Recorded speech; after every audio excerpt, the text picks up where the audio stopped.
Hi, my name is Fulawka and I'm going to be filming my cardiac midterm OSCE. So to get started, I have my proper uniform on, no nail polish, removed my jewelry, and my hair is pulled back. I'm just wearing socks for the video, but if I was in the hospital, I'd be making sure I wear shoes. So first, to get started, I would open the door, enter, and then close it for patient confidentiality. Then I would perform hand hygiene. I would also make sure to introduce myself. Hi, my name is Fulawka. I'm a first-year nursing student at the University of Windsor, and today I'll be doing your cardiac assessment. I would then make sure to look at their hospital band and use 2 patient identifiers, getting them to state their first and last name and their date of birth as well. I would also ask how they would like to be addressed. Next, I would ask for their reason for seeking care. So after I do that, I would ask 3 demographics, including their marital status, how many kids they have, and their occupation. I would then proceed with my relevant cardiac history with the patient. So ask if they have any chest pain, usually, and a history of heart attacks or hypertension. Then I would ask about family cardiac history, being the same thing, so any chest pain, heart attack, or hypertension. Then I would move on to the subjective data. So I would ask about the onset of the symptoms, so when did they first start? Then I would move on to palliative and provocative. So I'd ask what makes it feel better or worse. Maybe resting makes it feel better. As the patient stated, exercise made it worse. And I would ask if they're taking any treatments for it as well. Then I would ask about quality and quantity. So what do the symptoms feel like? Does it ache? Is there chest tightness? Is it pressure? I would give examples so the patient had a better understanding of how to explain it. Then I would ask about radiation and region. So where is the exact pain located, and does it radiate to any other spots, for example, being the jaw? Next, I would move on to severity. So on a scale of 0 to 10, how would they rate their pain? With 0 being no pain at all and 10 being the worst pain ever. Along with the severity, I'd ask how the pain affects their activities of daily living. After severity, I would move on to timing. So I would ask, does it feel better in the morning? Does it feel worse at night? And has the pain changed over time? So when they first got the pain, was it acute? And now would they say it's more severe pain? Then I would move on to the understanding of the symptoms. So has the patient had this before? What does the patient think it is? Moving on, I would ask about associated symptoms. So that could be any dizziness, any ankle swelling, or any shortness of breath. I would then move on to ask about any medications they're on, any over-the-counter, herbal, vitamins, or prescription meds. Then I would ask about allergies, so I'd ask about 4 separate ones, any medication allergies, food, environmental, or latex. I would then ask about their lifestyle choices. So first I would touch on diet, asking what their usual day-to-day diet consists of. I would ask about their sodium intake, as that could affect the cardiac system. I would also see if the patient was interested in improving their diet, and I would give them a few resources to help them do so. Then I would touch on smoking, as that can also affect the cardiovascular system. So I'd ask if they smoke any cigarettes, any other tobacco products, any vaping, and I would ask for how much they smoke and for how long they've been smoking. I would also touch on exercise. I'd ask them to explain how much they exercise, what kind of exercise they do, and then I would also teach them that they should try to aim for 30 to 60 minutes each day, along with 4 to 7 times per week. The next question I would ask is about abuse, so I would just say, it's prevalent in our society. We ask all of our patients, have you been verbally, physically, sexually, emotionally, financially abused before, or within the last month? Then I would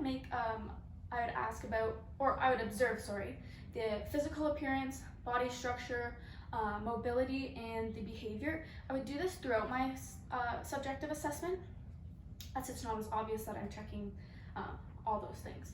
Then I'd move on to taking the vitals. So the patient's vitals were 52 for pulse, which indicates their bradycardic, as the pulse range is 60 to 100 beats per minute. Then I would ask about blood pressure. So the blood pressure for the patient was 136/84, with the systolic range being 100 to 139 and diastolic 60 to 89. So the blood pressure was within normal ranges. Then I'd move on to temperature, with the patient's temperature being 37, within normal ranges of 36 to 38. I would also ask about the respirations, which was 18, the range being 10 to 20, and I'd do the O2 stat, which was 99, which is the normal range as it's 95 to 100. Then I'd move on to my physical assessment. So to start, I would be doing capillary refill on one finger of each hand, making sure the color returns within 3 seconds. Next, I would move on to the jugular vein. I would get the patient's bed to lie in a 30 to 45 degree position with the pillows removed. I would make sure their head is turned a bit to the left as I'm assessing the right side. I would landmark it from the ear down to the midline of the clavicle. I would take my pen light at a 90-degree angle and check. With the jugular pulse, it is a fluttery wave-like position, and it changes with position. So if I saw that the pulse was visible when the patient was sitting up, I would know that indicates serious cardiac trouble. For the then I would move on to carotid, and I would make sure the patient's sitting up at a 90-degree angle this time. I first would make sure to listen for any bruits, as a bruit indicates turbulent blood flow through a narrowed artery. If I heard no bruits, then I would continue to palpate one side at a time. With my landmarking for auscultation and palpation, I'm going to do it on the medial line of the sternocleidomastoid muscles on both sides. I would also make sure to document the pulsation, so if it was a normal amplitude, I would just say it was 2+, symmetrical on both sides. I would also make sure to note that the carotid pulse does not change with any position change. After the carotid pulse, I would then palpate the chest. I would palpate it for any thrills or any other pulsations, and I would also ask the patient to remain silent, as I would also do with the carotid pulse, just so I don't mistake anything for a breath. So I palpate with the palm of my hand at the base, on the left sternal side, and the apex. After doing so, I would just inspect the chest. I want to make sure there's no any color or any lesions. And then I would look to see if the apical pulse was visible. If it's visible, I'm going to palpate it with one finger. And I would document my findings. So I would document the location of it, which was the 5th intercostal space, medial to the clavicular line, and I'd also document the amplitude being a 2+. Next, I would go in and listen for an S2 and an S1, S1 being louder at the apex and S2 being louder at the base. So the first thing I would do is do my landmarking. I'm also going to be using the diaphragm. I would start at the sternal ridge, move over down one intercostal space to the 2nd intercostal space, listening to the aortic valve.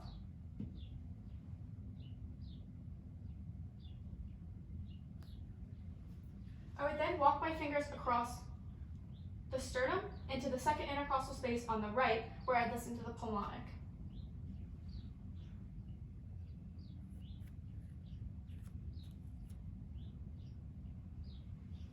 I would then walk one intercostal space down to Erb's point and listen again.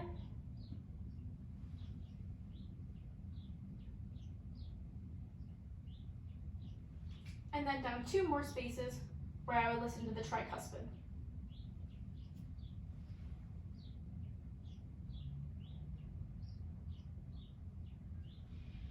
For the mitral valve, I'll walk over to meet the mid-clavicular line and listen to the mitral.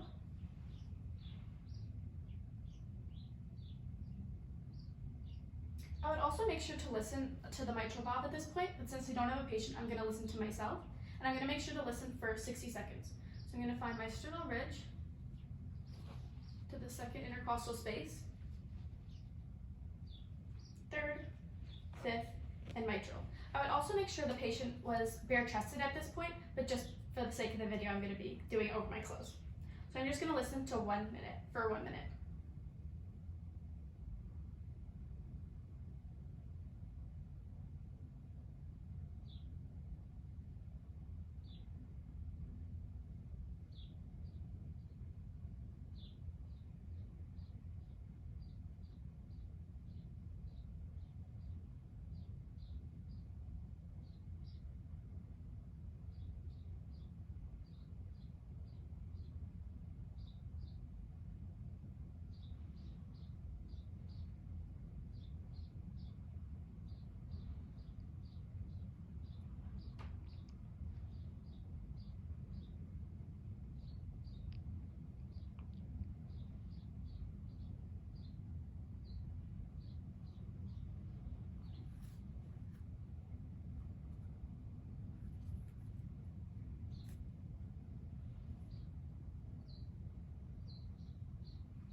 state the beats per minute, so mine was 82 beats per minute and the rhythm was regular.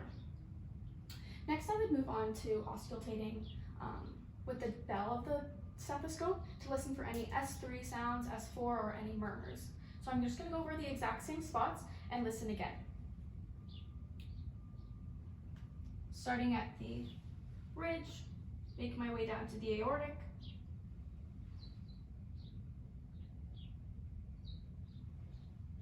I would also ask my patient to inhale, exhale, and breathe out while I'm assessing each part, just so I don't mistake anything.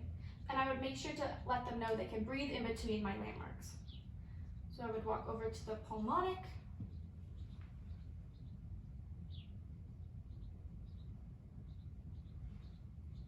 Down 1 intercostal space to herbs.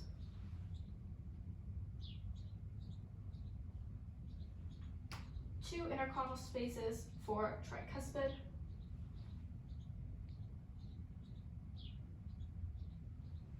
And walking to the midclavicular line for mitral.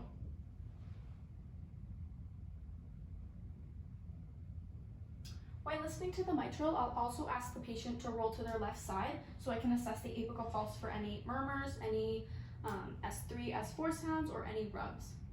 After I finish my auscultation, I'm going to look at the peripheral edema. Since I don't have a patient, I'm just going to demonstrate on my leg. So first, I would use 2 fingers, and I would also remove the patient's sock. So I'd use 2 fingers and check the top of the foot for any pitting, the side, the medial malleolus, and the tibial area.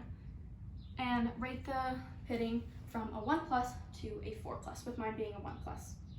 So this would conclude the assessment. So I would gather my assessment, and I'd make sure, if it was a real scenario, to document all the subjective and objective data. I would repeat this following statement to the patient. Your vital signs were within normal ranges, with your pulse being a little low. I'm going to share these findings along with your physical and objective assessment with the doctor or NP. Do you have any questions? If they didn't have any questions, I'd place the call bell beside them and let them know they could press it anytime they want. And I would also lift up the bed rails for patient safety. I would then exit the patient room and perform my hand hygiene.